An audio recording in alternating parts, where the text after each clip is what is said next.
1 cup basmati rice எடுத்து தண்ணி ஊற்றி ஊற வச்சுக்கலாம். ஊற வச்சுட்டு இது வந்து நான் சாப் பண்ணி வச்சுருக்க வெஜிடபிள்ஸு.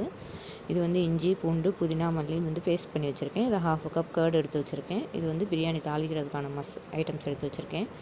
ஒரு குக்கர் வச்சு ரீஃபைண்ட் ஆயில் கொஞ்சம், தேங்காய் எண்ணெய் கொஞ்சம் போட்டு நல்லா எண்ணெய் சூடானதுக்கப்புறம் நம்ம எடுத்து வச்சுருக்க ஸ்பைசஸ் எல்லாம் ஆட் பண்ணி நல்லா பொரிஞ்சதுக்கப்புறம் ஆனியன் ஆட் பண்ணி அதையும் நல்லா ஃப்ரை பண்ணிக்கோங்க. ஆனியன் வந்து கலர் சேஞ்ச் ஆகிற வரைக்கும் ஃப்ரை பண்ணிவிட்டு டொமேட்டோஸும் 3 க்ரீன் சில்லியும் வச்சுருக்கேன். அதையும் போட்டு நல்லா ஃப்ரை பண்ணிக்கோங்க. தக்காளி நல்லா வதங்கி வந்ததும் பச்சை மிளகா கலர் மாறினதும் நம்ம வந்து சாப் பண்ணி வச்சுருக்க வெஜிடபிள்ஸ் எல்லாத்தையும் எடுத்து ஒன்று ஒன்றா போட்டுக்கலாம். போட்டு நல்லா வதக்குங்க. எல்லா வெஜிடபிள்ஸும் ஆட் பண்ணிவிட்டு நல்லா வதக்கிட்டு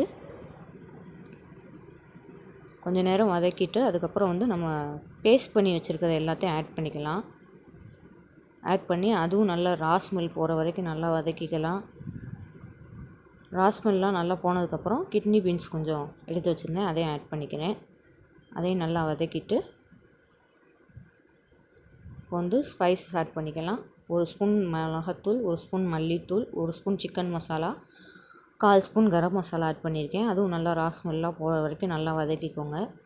வதக்கிட்டு உப்பு தேவையான அளவு ஆட் பண்ணிக்கோங்க. பிடிக்கிற மாதிரி இருந்தால் கொஞ்சம் தண்ணி ஊற்றிக்கலாம். தண்ணி ஊற்றி வதக்கிக்கலாம். இப்போ வந்து 1 கப் பாஸ்மதி ரைஸ்க்கு வந்து நான் வந்து 1/2 கப் தண்ணி எடுத்திருக்கேன். அதை வந்து ஆட் பண்ணிக்கிறேன். ஆட் பண்ணி நல்லா நுர பொங்கி வர்றப்போ வந்து பாஸ்மதி ரைஸ் நம்ம சோக் பண்ணி வச்சுருந்த பாஸ்மதி ரைஸையும் எல்லாத்தையும் எடுத்து ஆட் பண்ணிக்கலாம். நல்லா எடுத்து ஆட் பண்ணிவிட்டு நம்ம எடுத்து வச்சுருக்க கர்டு அதையும் ஆட் பண்ணி அந்த கர்டு நல்லா மசாலாவோடு கலக்கிற மாதிரி நல்லா வந்து கலக்கி விட்டுக்கோங்க. ஃபுல்லாக கலக்கி விட்டதுக்கப்புறம் இப்போ லிட்டு போட்டு க்ளோஸ் பண்ணி ஒரு 2 விசில்ஸ் வந்து விடலாம். 2 விசில்ஸ்க்கு அப்புறம் வந்து ஓப்பன் பண்ணிங்கன்னா